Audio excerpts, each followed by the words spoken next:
My history of Brickton started in the toddler room. My daughter was 2, and she came because I needed daycare, and I didn't know anything about Montessori, and we came because it was a good daycare.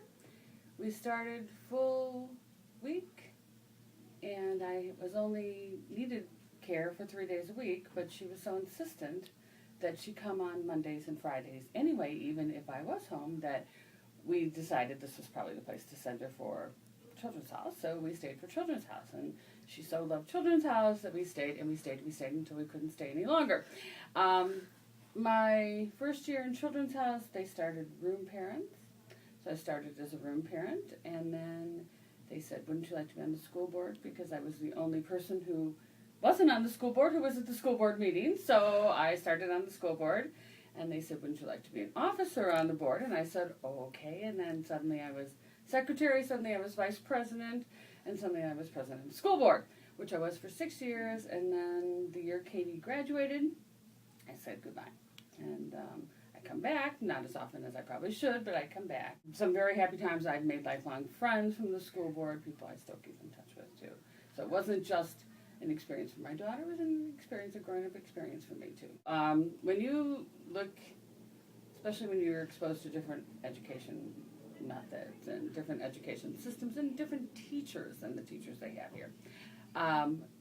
Brickton only went through 6th grade when Katie was here. So when she went to 7th grade and she did her first book report, my question was, what would Judy say about this book report? And she redid the book report because she knew that Judy would not be pleased with it, and because there were standards. She knew there were standards, and she knew she could do better. It made her a lifelong learner. It instilled service, a sense of service. She has a wonderful sense of self, which I believe, everyone teaches a child, and we taught her at home, and I think we get credit too. But there were teachers who taught her she was unique, she was herself, and she should just be comfortable in her own skin. And I believe she's still to this day believes that.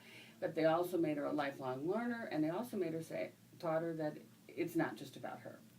And she's volunteering post-college, post-undergrad. She's volunteering for 2 years. So she knows, she has clearly learned that it's not all about her, and she's remembered that to this day. I think my fondest memory of coming here was that sometimes when you would see kids dropped off at preschools, and I'm working at a school now, and you see them and they're crying and they don't, and there would be kids in toddler and Children's House who would cry. But by week 2, there were no longer tears, and they would be rushing in the door to come in the morning.